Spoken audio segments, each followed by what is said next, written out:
अस्सलाम वालेकुम। एक नए व्लॉग में सोहेल रशीद आपसे मुखातिब। दोस्तों, निज़ाम इंसाफ किसी भी मुल्क में अदालत और वकला मिलकर तश्कील देते हैं और उसे बुनियाद फराहम करता है प्रोसिक्यूशन सिस्टम यानी पुलिस और तफ्तीशी इदारे।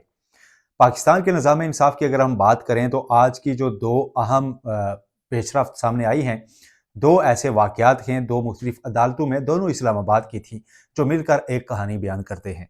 मुकम्मल अहवाल आपके सामने आज की वीडियो में रखेंगे। इसके अलावा हम बयान करेंगे आपके सामने आज के कल जो जुडिशल कमीशन का इजलास होने जा रहा है, क्या उसमें टाई पड़ सकता है 6 और 6 से, और अगर ऐसा हुआ तो फिर क्या होगा, क्योंकि कल का इजलास 12 अरकान पर मुश्तमिल होगा। ये सारी सूरत हाल आपके सामने रखेंगे, डिस्कस करेंगे और उसके साथ कुछ खबरें और कि जो तरमीमी 26वीं आईनी तरमीम है उसको अब सियासी जमातें भी चैलेंज करना शुरू हो गई हैं। आईनी बेंच की तश्कील से पहले ही जो दरखास्तों का अंबार लगा है अब सुप्रीम कोर्ट में पिछले 1 से 1.5 हफ्ते में, वो तमाम तर 26वीं आईनी तरमीम के खिलाफ हैं।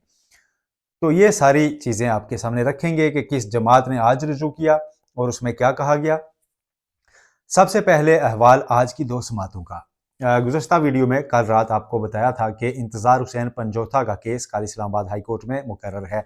आज चीफ जस्टिस आमिर फारूक ने उस केस की समात की। अदालत को बता दिया गया कि इंतज़ार हुसैन पंजोथा वापस आ गए हैं।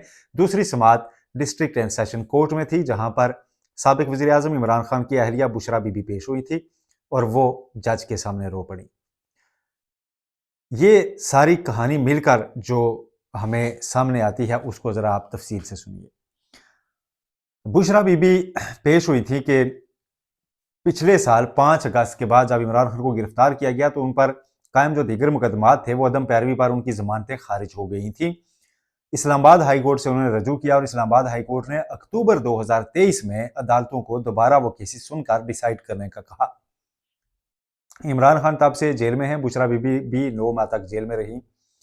अब नवंबर 2024 आ चुका है, यानी 13 माह गुजर चुके हैं।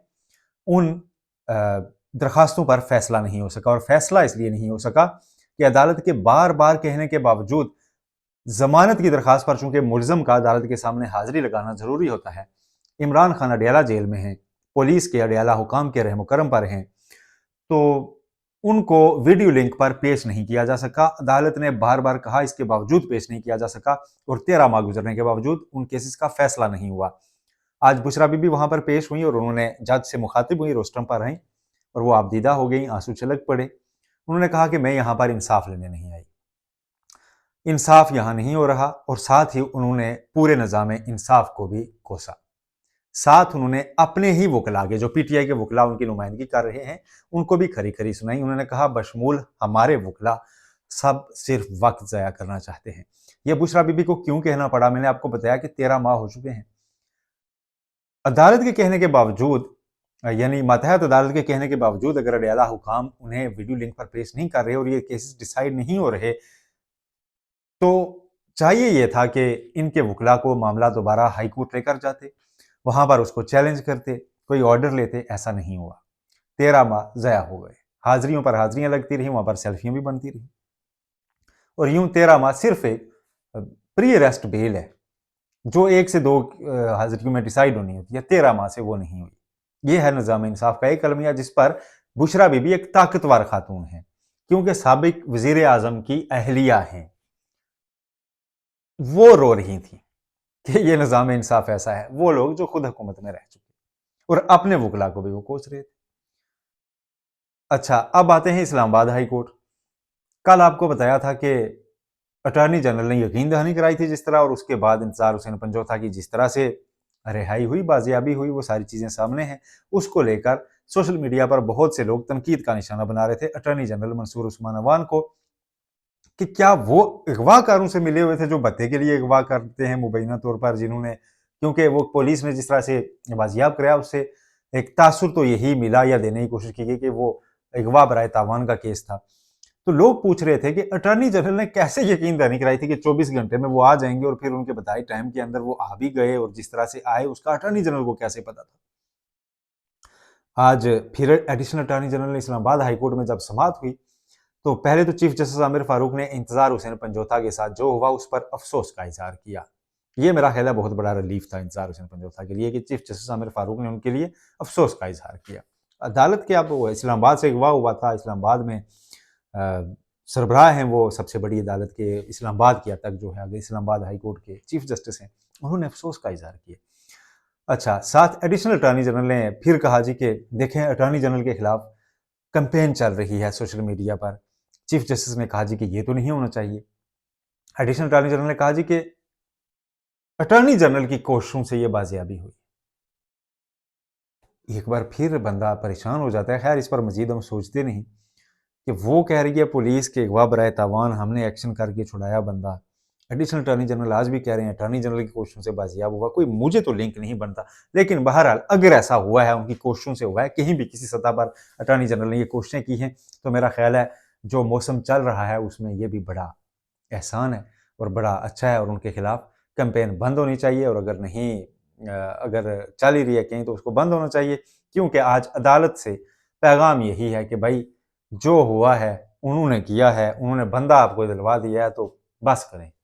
तो मेरा ख्याल है बस ही करना चाहिए, क्योंकि इंतज़ार हुसैन पंजोथा बखैरियत वापस आ गए। उनकी तस्वीर के ऊपर तो सोशल मीडिया पे काफ़ी चीज़ें चल रही हैं, और इस बार पहली बार वो लोग भी बोले हैं जो पीटीआई के बहुत ज़्यादा क्रिटिक हैं कि ये नहीं होना चाहिए। वो सहाफ़ी हूँ, वो तजियाकार हूँ, वो अहले दानिश हूँ, इवन के हुसैन हक्कानी साहब की पहली बार मैंने ट्वीट देखी, तो लोग उनसे इजहार हमदर्दी कर रहे हैं। चीफ जस्टिस आमिर फारूक ने भी कर दिया है, और एसएचओ को कहा है कि आपने जब उनकी सेहत वगैरह अच्छी हो जाए और इस पोजीशन में होंगे, ताउन कर सकें, तो आप देखेंगे ये मामला कैसे हुआ। साथ उन्होंने इस्लामाबाद में बढ़ते हुए स्ट्रीट क्राइम्स पर बहुत नाराज़गी का इजहार किया कि जो कराची में होता था वो यहाँ हो रहा है। चीफ जस्टिस आमिर फारूक ने इंकशाफ किया कि उनके जानने वाले को भी बत्ते की पर्ची आई है। और बाय द वे, इस्लामाबाद में वाकई स्ट्रीट क्राइम बहुत बढ़ चुका है। आए रोज़ जिस तरह के 2-3 तो बैंक लूट लिए गए। ये इस्लामाबाद छोटा सा शहर है, सेफ सिटी है, यहाँ पर ये सब होना, मेरा ख्याल है आईजी इस्लामाबाद डायरेक्टली रिस्पॉन्सिबल और वज़ीर दाखिला बनते हैं तो इस मामले को फौरी देखें कि इस्लामाबाद में आखिर ऐसा क्या हो गया है कि लोगों के घर लूटे जा रहे हैं, लोगों को राह चलते लूटा जा रहा है, लोगों से गाड़ियाँ छीनने की कोशिश हो रही है। एक वीडियो में देखा गया कि खातून से वो अपने गेट से बाहर निकाल के गाड़ी खड़ी कर रही हैं कि गेट बंद करके, वो बंदा बैठ के भागने की कोशिश में था, पकड़ा गया। तो इस तरह की इतनी ज़्यादा क्राइम, जो अमूमी क्राइम है, वो हो रहे हैं, लेकिन उनकी आड़ में बहरहाल बाकी चीज़ें नहीं होनी चाहिए। लेकिन ये 2 अदालतों का एक पैगाम वो यही बना कि भाई बस बेबसी है। बुशरा बीबी कह रही थी कि मैं अपना कंबल और सामान लेके आई हुई हूँ, गाड़ी में रखा हुआ है, जज साहब इंसाफ आपसे कोई नहीं चाहिए, जिस दिन आपने जेल में भेजना है बता दीजिए, सीधी जेल चली जाऊंगी। ये आज एक अदालत में हुआ, और दूसरा पंजोथा साहब वाला मैंने आपको बता दिया। ये तो 2 अदालती कार्रवाइयाँ थी। तीसरी एक दरख्वास्त का जिक्र कर लेते हैं। जमात इस्लामी पाकिस्तान ने अपने अमीर, उनके अमीर जो हैं हाफिज नईमुर रहमान, उन्होंने इमरान शफीक एडवोकेट के ज़रिए सुप्रीम कोर्ट ऑफ पाकिस्तान में दरख्वास्त दायर की है आर्टिकल 184(3) के तहत, और उसमें उन्होंने 26वीं आईनी तरमीम को कर दिया है चैलेंज। और ये सियासी जमात की जानिब से पहली दरख्वास्त है। इससे पहले वकला तंजीमों ने मुख्तलिफ दरख्वास्तें दायर कर रखी हैं, और अब एक तरह से काफ़ी स्टॉक जमा हो चुका है सुप्रीम कोर्ट ऑफ पाकिस्तान में। जमात इस्लामी से पहले अगर हम बात करें, 6 वकला जो हैं पाकिस्तान बार के, आबिद ज़ुबैरी और दीगर उनके साथ मेंबरान, उन्होंने इसको चैलेंज किया हुआ है। Lahore high court bar association ने किया हुआ है, Balochistan high court bar association, Balochistan bar council ने किया हुआ है, और कुछ इंडिविजुअल कैपेसिटी में भी कुछ दरखास्तें आई हुई हैं। नहीं जो अगर कोई आया तो पाकिस्तान तहरीक इंसाफ नहीं आई। जमात इस्लामी भी आ चुकी है। अब इतनी दरखास्तें, कल आइनी बेंच जब बन जाएगा तो उसके बाद ये केसेस लगना शुरू हो जाएंगे, और फिर एक पूरा आप समझ लें कि नया अदालती फेस्टिवल उसका आगाज हो जाएगा। फाल 2024 इसको नाम दे देते हैं, ठीक है। वो स्टार्ट होगा ही होगा, क्योंकि इतनी दरखास्तें हर सुनी तो जानी हैं। लेकिन उससे पहले बेंच बनाने का जो मामला है ये कल उठाया जाएगा जुडिशल कमीशन ऑफ पाकिस्तान में, और जो आईनी तरमीम शाहकार किस्म की हुई है उसमें जो 13वां मेंबर है वो आईनी बेंच का सरबराह है। अब आईनी बेंच जब बना ही नहीं तो उसका सरबराह भी मौजूद नहीं, लिहाजा कल 12 मेंबरान बैठेंगे। इस पर कई लोगों के एतराज़ात थे कि नामुकम्मल जुडिशल कमीशन का जब रास्ता ही नहीं रखा गया 13वें मेंबर का, तो हो ही नहीं सकता उसका पहला इजलास। लेकिन वजारत कानून ने एक एलामिया में वजाहत की कि हो जाएगा, तो बस एलामिया की बुनियाद पर वो जो पहले कहते थे 63 में अपने पास से कोई चीज़ नहीं डालना, अब उन्होंने 26वीं आईनी तरमीम में अपनी एलामिया से ये बात डाली है कि 13वें के बगैर भी हो जाएगा। बहरहाल कल 13वें का इंतखाब किया जाना है और फिर वोटिंग होनी है। ये पहले वोटिंग होगी तो 13वें का इंतखाब होगा ना, ये अब कन्फ्यूजन है। अगर पहले वोटिंग होगी और उसमें 12 मेंबरान है और उसमें 13वां मेंबर यानी कि जुडिशल कमीशन का 13वां मेंबर तो आईनी बेंच का सरबराह ही होगा ना, उन्होंने सबसे पहले आईनी बेंच का सरबराह चुनना है। तो उस पर अगर वोट 6-6 हो गए तो फिर क्या होगा, ये एक बड़ा सवाल इस वक्त बन चुका है। 4 जजेस के साथ 4 जजेस अगर सुप्रीम कोर्ट के कल जो बैठेंगे, चीफ जस्टिस और नेक्स्ट 3 सीनियर जजेस जो कि मेंबर हैं ऑलरेडी जुडिशल कमीशन के, उनसे अगर इत्तेफाक कर लिया पाकिस्तान तहरीक इंसाफ वाले 2 मेंबरान ने, यानी अपोजिशन के 2 मेंबरान ने, यानी उमर अयूब और शिबली फराज ने भी, तो 6 वोट उनके हो जाएंगे। और अगर वो इंतखाब हुकूमत की साइड का ना हुआ तो फिर 6 वोट उनके भी हो सकते हैं। तो जब 12 वोटों में 6-6 की डिवाइड आ गई तो ये टाई टूटेगा कैसे, इसका रास्ता ही नहीं दिया गया वो। तो ये नहीं, आईनी बेंच के सरबराह का वो मामला जो है वो खटाई में पड़ सकता है। लेकिन अगर ऐसा होता है तो इस पर तरमीम करने वालों पर हर्फ आएगा, लिहाजा ऐसा नहीं होने दिया जाएगा। और ऐसा ना होने देने का एक ही रास्ता है कि कल हुकूमत जाकर जनाब चीफ जस्टिस याहिया अफरीदी को आईनी बेंच का सरबराह अपनी तरफ से कह दीजिए कि आप ही होंगे, और उस पर इत्तफाक राय हो जाए और फिर मुतफिका सूरत आ जाए। तो इस सारी जो सूरत हाल है, इसमें जो सारा एनालिसिस है वो जाकर यहीं ठहरता है कि कल हुकूमत, और इतला भी ये है कि हुकूमत को कोई एतराज़ नहीं है चीफ जस्टिस याहिया अफरीदी को पहले आईनी बेंच के सरबराह बनाने का। तो एक बेंच उनके अंडर मेरा ख्याल है कल कायम कर दिया जाएगा और आईनी बेंच की सरबराही भी जस्टिस याहिया अफरीदी के पास होगी। हाँ, अगर चीफ जस्टिस याहिया अफरीदी सारे जब कहें तो उन्हें कायल कर सकें कि नहीं, मैं समझता हूँ कि जस्टिस मंसूर अली शाह को होना चाहिए क्योंकि मैंने काफ़ी सारे और मामला देखे हैं, तो आईनी बेंच की सरबराही इन्हें दे देते हैं, तो फिर एक दिलचस्प सूरत पैदा होगी। लेकिन टाई का इम्कान आप देखें कि गुंजाइश मौजूद है। अगर ये टाई पड़ गया तो उसको तोड़ने की कोई गुंजाइश मौजूद नहीं है। ये एक फलाह मौजूद है और उस फलाह को कवर करने के लिए कल गवर्नमेंट कोई इधर उधर नहीं जाएगी। गवर्नमेंट के जो लोग हैं वो कल बैठ के मेरा ख्याल है वही नाम लेंगे जिसके ऊपर इत्तफाक राय हो जाए।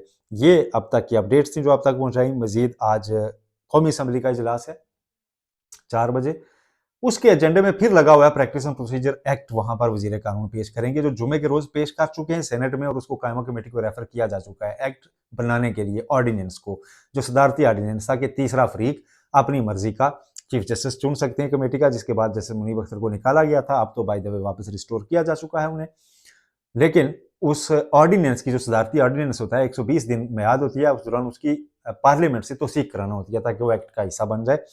तो उस सिलसिले में ही लिखा हुआ है, एजेंडा जो देखा है मैंने कौमी असम्बली का, उसमें यही लिखा हुआ है कि आर्टिकल 89 के तहत ये रिक्वायरमेंट है और उसको पेश किया जाना है।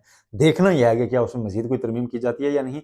और सबसे सरप्राइजिंग थोड़ी चीज़ ये है कि जब सेनेट में वही पेश कर चुकी है गवर्नमेंट और कायमा कमेटी को जा चुका है, तो फिर कौमी असम्बली में अलग से एजेंडे पर रखने की क्या जरूरत है। अब सेनेट के रास्ते आ जाएगा कौमी असम्बली में, तो देखते हैं इसमें क्या नया है, वो भी शाम को आपको अपडेट करेंगे। अपना बहुत ख्याल रखिएगा, चैनल को सब्सक्राइब करना मत भूलिए। हाफिज़।